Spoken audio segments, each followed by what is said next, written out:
പ്രധാനമന്ത്രി നരേന്ദ്രമോദി നാളെ വയനാട്ടിലെത്തും. ദുരന്തബാധിത മേഖലയിൽ SPG ഹെലികോപ്റ്റർ നിരീക്ഷണം നടത്തിയിട്ടുണ്ട്. ദുരന്തബാധിത പ്രദേശങ്ങൾ സന്ദർശിക്കാൻ കേന്ദ്ര സംഘവും വയനാട്ടിലെത്തിയിരിക്കുന്നു. ദുരന്തബാധിത മേഖലയിൽ നടത്തിയ ജനകീയ തിരച്ചിൽ അവസാനിപ്പിച്ചിട്ടുണ്ട്. ഇന്നത്തെ തിരച്ചിൽ 2 മൃതദേഹങ്ങളും 2 മൃതദേഹ ഭാഗങ്ങളുമാണ് കണ്ടെത്തിയത്. PS രഞ്ജിത്ത് നൽകും വിവരങ്ങൾ. രഞ്ജിത്ത്, പ്രധാനമന്ത്രി നാളെ എത്തുകയാണ്. എവിടെയൊക്കെയായിരിക്കും അദ്ദേഹം സന്ദർശനം നടത്തുക എന്നതിൽ കൃത്യമായൊരു തീരുമാനമായിട്ടുണ്ടോ? ഈ സുരക്ഷാ പരിശോധന പൂർത്തിയായിട്ടുണ്ട്? വിനിത, പ്രധാനമന്ത്രിയുടെ സന്ദർശനവുമായി ബന്ധപ്പെട്ട ട്രയൽ റൺ ഇപ്പോൾ നടക്കുകയാണ്.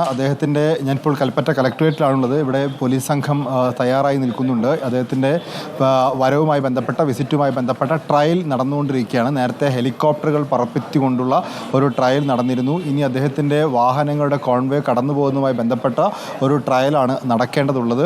ഇപ്പോൾ കേന്ദ്ര സംഘത്തിൻ്റെ പരിശോധന മുണ്ടക്കൈ ഭാഗത്തും ചൂരൽമല ഭാഗത്തുമൊക്കെ സമാന്തരമായി നടന്നുകൊണ്ടിരിക്കുന്നു. അതേസമയം തന്നെ ഈ പറയുന്ന കോൺവേ കടന്നു പോകുന്ന ഭാഗങ്ങളിൽ അദ്ദേഹം സന്ദർശിക്കാനിടയുള്ള കൽപ്പറ്റ കളക്ടറേറ്റ് ഉൾപ്പെടെയുള്ള ഭാഗങ്ങളിലൊക്കെ തന്നെ ഈ ട്രയൽ റൺ നടന്നുകൊണ്ടിരിക്കുന്നു. പരിശോധന നടന്നുകൊണ്ടിരിക്കുകയാണ്. അദ്ദേഹം നാളെ 11 മണിയോടുകൂടിയായിരിക്കും കണ്ണൂരിലെത്തുക. 12 മണിയോടുകൂടി അദ്ദേഹം കൽപ്പറ്റയിലേക്ക് എത്തും.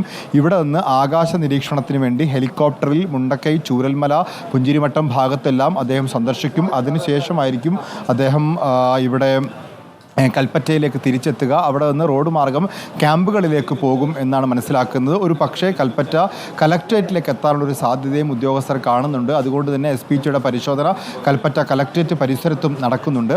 അതോടൊപ്പം എടുത്തു പറയേണ്ട പ്രത്യേക ഒരു കാര്യമെന്ന് പറയുന്നത്, ഇന്ന് കേന്ദ്ര സംഘം ഇവിടെ എത്തിയിട്ടുണ്ടായിരുന്നു. കേന്ദ്ര സംഘം ഇന്ന് വൈകിട്ട് തന്നെ റിപ്പോർട്ട് സമർപ്പിക്കും. ആ റിപ്പോർട്ടിൻ്റെ കൂടി അടിസ്ഥാനത്തിലായിരിക്കും പ്രധാനമന്ത്രി ഇന്ന് അദ്ദേഹത്തിൻ്റെ വിസിറ്റുമായി ബന്ധപ്പെട്ട് പ്രഖ്യാപനങ്ങൾ നടത്തുക. ആ പ്രഖ്യാപനങ്ങൾ നടത്തുന്നതും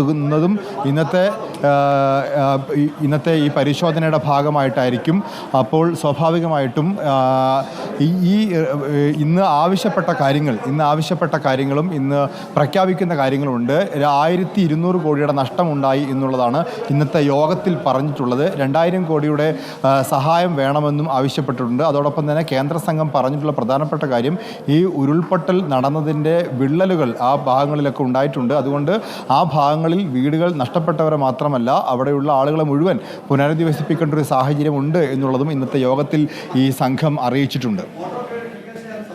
VS രഞ്ജിത്താണ് വിവരം നൽകിക്കൊടുക്കുന്നത്. രഞ്ജിത്ത്, ഇന്നിപ്പോൾ ജനകീയ തെരച്ചിൽ അവസാനിപ്പിച്ചു. ഞായറാഴ്ച വീണ്ടും സമഗ്രമായി തന്നെ ഒരു തെരച്ചിൽ നടത്തുമെന്നാണ് മന്ത്രി ഉൾപ്പെടെയുള്ളവർ അറിയിക്കുന്നത്. ഇന്നിപ്പോൾ 2 മൃതദേഹങ്ങളും 2 മൃതദേഹ ഭാഗങ്ങളുമാണ് കണ്ടെത്തിയിരിക്കുന്നത് മനസ്സിലാക്കുന്നു. ഈ സൂചിപ്പാറയിൽ ഉൾപ്പെടെ തെരച്ചിൽ ഇപ്പോഴും തുടരുന്നുണ്ടോ?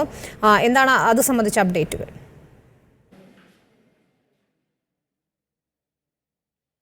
തെരച്ചിൽ ഏകദേശം അവസാനിപ്പിച്ചിട്ടുണ്ട്. എന്നാൽ ഈ മുണ്ടക്കൈ ഭാഗത്തും അതുപോലെ തന്നെ ഈ നാട്ടുകാർ ചൂണ്ടിക്കാണിക്കുന്ന സ്ഥലങ്ങളിലൊക്കെ ഇപ്പോൾ സ്കൂൾ റോഡ് ഭാഗത്ത് തെരച്ചിൽ നടത്തുന്നുണ്ട്. അവിടെ കേന്ദ്ര സംഘം ഇതേ സമയം തന്നെ പരിശോധന നടത്തുകയും ചെയ്യുന്നുണ്ട്. പുഞ്ചിരിമട്ടത്തും തെരച്ചിൽ രാവിലെ നടന്നിരുന്നു. ഇപ്പോൾ തെരച്ചിൽ ഏകദേശം അവസാനിപ്പിച്ചിട്ടുണ്ട്. കാരണം ഈ SPGയുടെ പരിശോധന അവിടെ നടക്കുന്നുണ്ട്. SPG സംഘം ആ ഭാഗം ഏറ്റെടുത്തിട്ടുണ്ട്. ഇനി ജനകീയ ഒരു തെരച്ചിൽ അത് ഞായറാഴ്ച നടക്കുമെന്നാണ് അറിയിച്ചിട്ടുള്ളത്. ഇന്ന് രാവിലെ 6 മണിക്ക് തെരച്ചിൽ ആരംഭിക്കുമെന്ന് അറിയിച്ചിരുന്നെങ്കിൽ കൂടി അത് നമുക്കൊരു 7 മണി 8 മണിയോട് കൂടിയാണ് തുടങ്ങാൻ സാധിച്ചിട്ടുള്ളത്.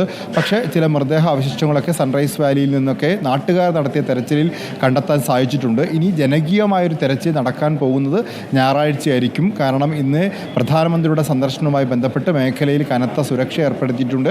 SPGയുടെ പരിശോധനയുണ്ട്. അതുകൊണ്ട് തന്നെ ആ ഭാഗങ്ങളിൽ ഇനി തെരച്ചിൽ അത്ര കാര്യക്ഷമമായി നടക്കില്ല എന്നാണ് മനസ്സിലാക്കാൻ സാധിക്കുന്നത്. ശരി, VS രഞ്ജിത്താണ് വിവരങ്ങൾ നൽകിയത്.